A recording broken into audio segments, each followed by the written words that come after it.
Board exam class 12th का तो होगा लेकिन क्लास 10th का नहीं होगा कि इसमें सिलाई हो गया, कढ़ाई हो, इसमें जाने के बाद कॉपी किताब नहीं पकड़ाया जाएगा। छोटे बच्चों को क्या अच्छा लगता है दोस्तों। तो आज हम लोग इस वीडियो में बात करने वाले हैं न्यू एजुकेशन पॉलिसी के बारे में, जो कि है 5+3+3+4।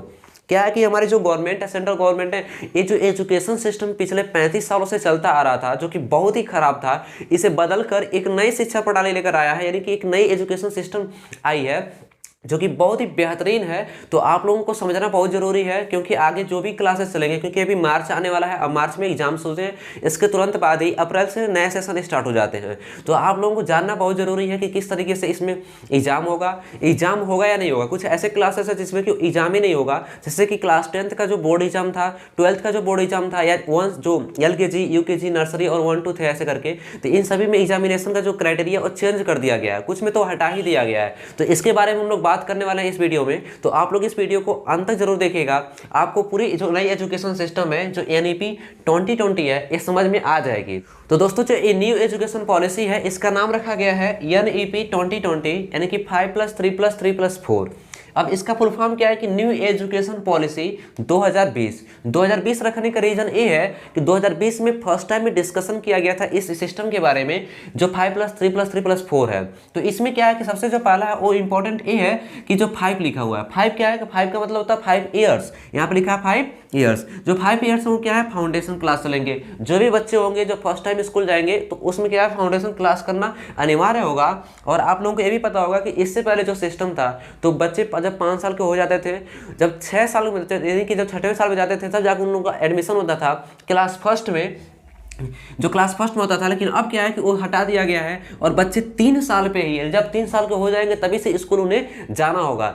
लेकिन बात ये है कि आप सोचोगे 3 साल के बच्चे क्या करेंगे, तो वहाँ पे क्या है कि शुरुआत में जाने के बाद कॉपी किताब नहीं पकड़ाया जाएगा, ना ही कलम पकड़ाया जाएगा, ये सब चीज़ें नहीं करना है। आप लोगों को पता होगा कि छोटे बच्चों को क्या अच्छा लगता है, खेलना कूदना। तो सेम उसी तरीके से इसमें क्या है कि जो फाउंडेशन में शुरुआत में होगा वो होगा प्लेवे का मतलब क्या है कि इसमें बच्चे जाकर वहाँ पे खेलेंगे, मतलब कि खेलेंगे, अपना जो ग्रुप बनाकर खेलेंगे, प्लस जो डिजिटल यानी कुछ वीडियोस वगैरह रहेगा उसमें देख के खेलेंगे। पढ़ाई भी करना रहेगा तो वीडियो से ही करेंगे, या जो कुछ और खिलौने रहेंगे उसमें खिलाया जाएगा। धूल मिट्टी में सब मिलाकर अच्छे से जो ग्राउंड पे खिलाया जाएगा उन लोगों को, जिससे कि उन लोगों का इंटरेस्ट बने स्कूल जाने के लिए। अभी जो सिस्टम था ना पहले 35 सालों से जो आ रहा है, इसमें क्या बच्चे डरते थे स्टार्टिंग में। मैं ही बहुत डरता था स्टार्टिंग में, शुरू में जाता ही नहीं था।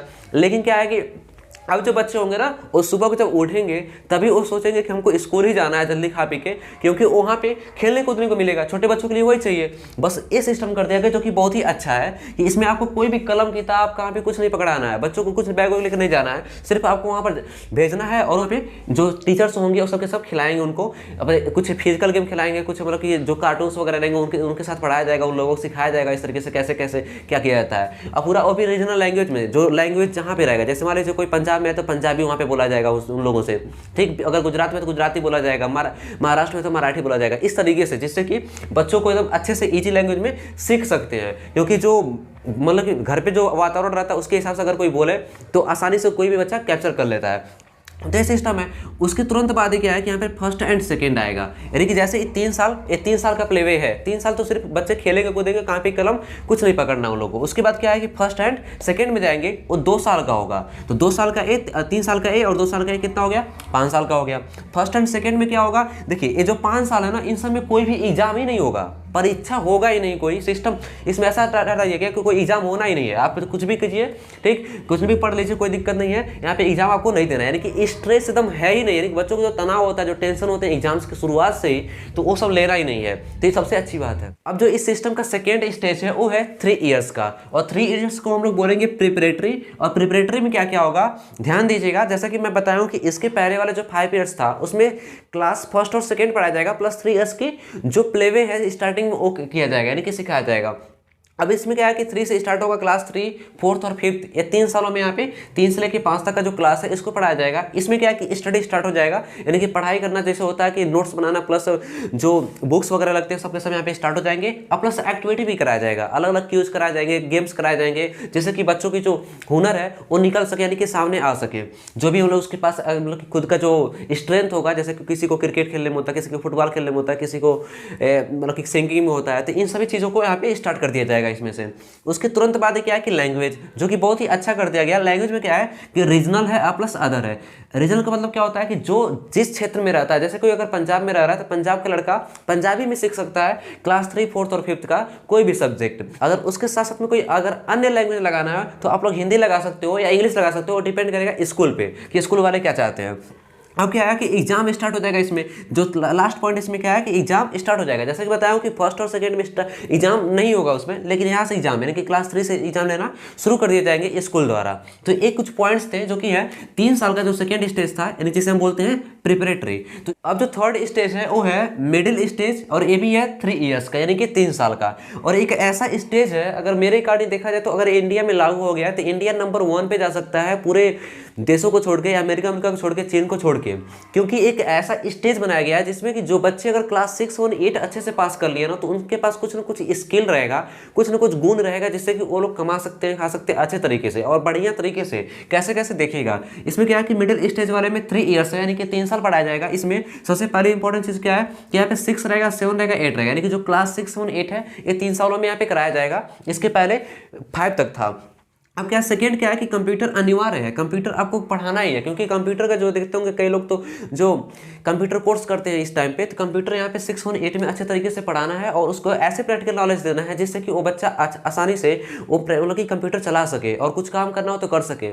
ठीक है, चाहे अकाउंटिंग की बात हो चाहे कुछ भी, तो ये अनिवार्य कर दिया गया है। सेकेंड क्या है कि ओकेशनल। ओकेशनल का क्या मतलब है कि इसमें सिलाई हो गया, कढ़ाई हो गया, बढ़ाई मतलब जो बढ़ाईपन होता है, जो लकड़ी कारपेंटर का काम होता है, जो कला हो गया, ये सभी के सभी इसमें थर्ड वाले स्टेज में यहाँ पे यानी कि इस स्टेज में मिडिल स्टेज में यहाँ पे आपको मिलेंगे पढ़ाने के लिए। अगर किसी कोई चाहता है कि सिलाई करना तो सिलाई करना मतलब सीख सकता है इस स्टेज में 6 और 8 में। ऐसे कोई कढ़ाई करना चाहता है तो कढ़ाई करना भी सीख सकता है। ठीक, मतलब कि कोई कारपेंटरिंग का काम करना चाहता है, 8 पढ़ के यहाँ पे जाना चाहता है, कहीं और काम करना, अपना खुद का बिजनेस करना चाहता है उसका, तो वो कर सकता है। आप प्लस यहाँ पे कला यानी कि जो आर्ट वगैरह है ये भी इसमें स्टार्ट हो गए हैं। तो इतना अच्छा स्टेज मेरे अकॉर्डिंग बहुत ही शानदार स्टेज है ये जो थर्ड स्टेज है मिडिल स्टेज। उसके तुरंत बाद इसमें क्या देखिए मैथ्स रहेंगे, मैथ्स एकदम अनिवार्य है, 6 और 8 में मैथ्स पढ़ना है और साथ में साइंस भी, ये दोनों अनिवार्य हैं। तो जितना बताया जैसे बताया कि इसमें 6 और 8 रहेगा क्लास, फिर कंप्यूटर क्लास है ये भी अनिवार्य है, यानी कि आपको पढ़ाना ही है कोई भी अगर स्कूल खुलता है तो। प्लस ओकेशनल वाले में इसमें से कुछ ना कुछ इसमें आपको सिखाना है, जिसमें इंटरेस्ट बच्चों का है उसी को सिखाना है। उसके साथ साथ में देखिए मैथ्स है और साइंस है। तो ये हो गया मिडिल स्टेज यानी कि 3 ईयर्स का थर्ड स्टेज हो गया। अब जो फोर्थ स्टेज है वो है 4 ईयर का यानी कि 4 साल का, जो कि जिसे हम बोलेंगे सेकेंडरी स्टेज, यानी कि ये 4 साल का है और इसे हम बोलेंगे सेकेंडरी स्टेज। इसमें क्या है कि सबसे पहले तो क्लास 8 तक थर्ड स्टेज तक हो गया था, तो इसमें क्या है कि क्लास 9 से लेकर 12 तक का क्लास कराया जाएगा 4 साल में। सेकेंड क्या है कि नो स्ट्रीम। नो स्ट्रीम का मतलब क्या है कि अगर कोई बच्चा, जैसे कि आप लोग जानते होंगे क्लास 10th पास होने के बाद आप लोगों के सामने ये बहुत बड़ा मतलब कि चैलेंज रहता था कि मुझे पीसीएम से पढ़ना है, पीसीबी से पढ़ना है, या कॉमर्स से पढ़ना है, आर्ट साइंस से पढ़ना है। तो ये सब चीज़ें हटा दी गई हैं और इसके जगह पे बच्चे जो भी हो वो सब्जेक्ट वाइज चूज कर सकते हैं। यानी कि अगर कोई मैथ्स का, जैसे कि आप लोग पहले क्या था कि अगर कोई मैथ्स से बच्चा पढ़ता है तो उसे पीसीएम यानी कि फिजिक्स, केमिस्ट्री और मैथ्स लेना अनिवार्य होता है, यानी कि मैथ्स के साथ आपको फिजिक्स भी लेना है, केमिस्ट्री भी लेना है, प्लस लैंग्वेज जो था वो तो था ही, जैसे कि हिंदी और इंग्लिश है। ऐसे ही बायोलॉजी वाले में भी था पीसीबी, यानी कि अगर कोई बायो से है यानी कि बायो से पढ़ना चाहता है तो आपको बायो भी पढ़ना है, फिजिक्स भी पढ़ना है, केमिस्ट्री भी पढ़ना है, और प्लस जो भी लैंग्वेज है वो पढ़ना ही है। लेकिन अब ऐसा नहीं है, अगर कोई बच्चा चाहता है कि मैथ्स पढ़ना और प्लस उसको बायो भी अच्छा लग रहा है तो मैथ भी पढ़ सकता है, बायो भी पढ़ सकता है। अगर कॉमर्स अच्छा लगता है तो कॉमर्स में कोई अगर अकाउंटिंग है तो वो भी पढ़ सकता है। ठीक, ऐसे क्या है कि अगर कोई फोर्थ सब्जेक्ट अगर लेना चाहता है कि अगर मुझे आर्ट साइंस लेना है, यानी कि आर्ट साइंस में अगर कोई सब्जेक्ट लेना है, जैसे कि मान लीजिए हमको हिस्ट्री लेना है या पॉलिटिक्स लेना है तो वो भी ले सकता है। ठीक, तो इतना अच्छा है, इनकी स्ट्रीम कोई नहीं है, यानी कि क्लास 10th के बाद कोई भी चूज नहीं करना है कि आपको मैथ से पढ़ना है, बायो से पढ़ना है। जो जो सब्जेक्ट अच्छे लगेंगे आपको वहीं भी चूज करना पड़ेगा। ठीक, तो यानी चूज कर सकते हैं, आप कोई भी सब्जेक्ट ले सकते हैं, जो कि बहुत ही अच्छा है। क्लास 10th के बाद एक झंझट रहता था कि आपको पीसीएम से पढ़ना है, पीसीबी से पढ़ना है, मतलब कि मैथ से पढ़ो या बायो से पढ़ो या कॉमर्स से पढ़ो, ये सब सिस्टम यहाँ पे खत्म कर दिया गया है। तीसरा क्या है कि यहाँ पे लिखा गया फॉरेन लैंग्वेज। फॉरेन लैंग्वेज का मतलब क्या है कि यहाँ पे कोई एक, यानी कि इस 4 सालों में कोई एक ऐसा मतलब लैंग्वेज सिखाया जाएगा जो कि विदेशी हो, यानी कि विदेशी भाषा एक सिखाया जाएगा, चाहे आप चाइनीज हो या मतलब कि इंग्लिश हो, मतलब कि इंग्लिश तो होगा ही लेकिन अलग अलग इंग्लिश होते हैं, जैसे अमेरिकन इंग्लिश होता है, तो इन सब तरीके से आप लोग सीख सकते हैं। यानी कि इसमें सिखाया जाएगा इसमें 4 सालों में ये एक अलग लैंग्वेज, जो कि आपको पता होगा कि हिंदी तो आप बोल ही लेंगे, प्लस जो रीजनल लैंग्वेज है आपका, जैसे जो क्षेत्रीय भाषा है, जैसे भोजपुरी हो गया, प्लस पंजाबी हो गया, चाहे मराठी हो गया, तो ये सब तो आप पढ़ सकते हैं, तो पढ़ेंगे जानते ही हैं। प्लस बस हिंदी जानते ही हैं, इंग्लिश तो आपको पता ही होगा, उसके साथ साथ में कोई और अन्य लैंग्वेज भी आप लोग सीख सकते हैं। इसमें 4 सालों में आपको सिखाया जाएगा, आपको चूज करना होगा इसमें। अब क्या है देखिए, इसमें अब लास्ट में बात करते हैं एग्जाम कैसे होगा। जैसा कि कई लोगों का दिक्कत ये रहता है कि बोर्ड एग्जाम नहीं होगा, तो बोर्ड एग्जाम नहीं होगा तो क्या होगा उसके जगह पे आ गया सेमेस्टर वाइज।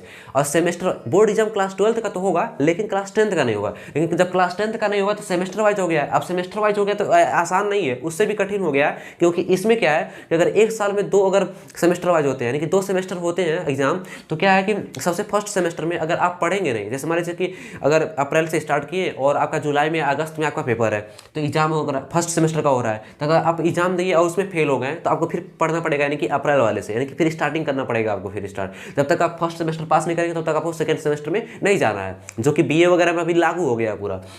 तो ये चीज़ एग्जाम का है, यानी कि बोर्ड तो खत्म हो गया। बोर्ड का मतलब क्या है कि सेंटर कहीं नहीं जाएगा क्लास 10 वालों का, क्लास 10 वालों को तो नहीं जाएगा, लेकिन यहाँ पे सेमेस्टर वाइज हुआ, इसका मतलब क्या है कि एग्जाम होगा और नहीं पास होंगे तो आपको आगे भी नहीं किया जाएगा, चाहे क्लास 9th रहे, चाहे 10th रहे या 11th रहे, तो यानी कि और टफ ही माना जाएगा। यानी जो बच्चे पढ़ने वाले रहेंगे पूरे साल वो पढ़ सकते हैं। कुछ लोग क्या है कि लास्ट में पढ़ते थे, अभी जो बोर्ड एग्जाम तक रहता था पहले, अभी जो चल रहा है कि लास्ट में अगर 3 महीना है 2 महीना है तो उससे पढ़ना स्टार्ट करते थे और पास हो जाते थे। लेकिन अब नहीं है ऐसा, अब पूरे साल पढ़ना पड़ेगा। जो पूरा साल नहीं पढ़ेगा वो फेल हो सकता है, और जब फेल होगा तो बार बार बैक लगेगा, और इस 4 साल में वो 8 साल लगा सकता है। ठीक, इस तरीके से मतलब कि सिस्टम कर दिया गया है, जो कि बहुत ही अच्छा है। जो पढ़ने वाले बच्चे रहेंगे वो पढ़ेंगे, जो नहीं रहेंगे वो वहीं पे निकल जाएंगे, यानी 8 तक पढ़ के ही निकल जाएंगे वहाँ से। ठीक, तो ये सब चीज़ें हैं। तो ये था लास्ट स्टेज। तो ये सभी बातें थी, यानी कि न्यू एजुकेशन पॉलिसी के बारे में पूरा मैं बताया हूँ। ये न्यू एजुकेशन पॉलिसी आप लोगों को कैसा लगा आप लोग कमेंट करके जरूर बताइएगा। मुझे तो बहुत अच्छा लगा। अभी लागू हो जाए, देखते हैं कि होता है कि नहीं होता है, इसमें भी अभी डाउट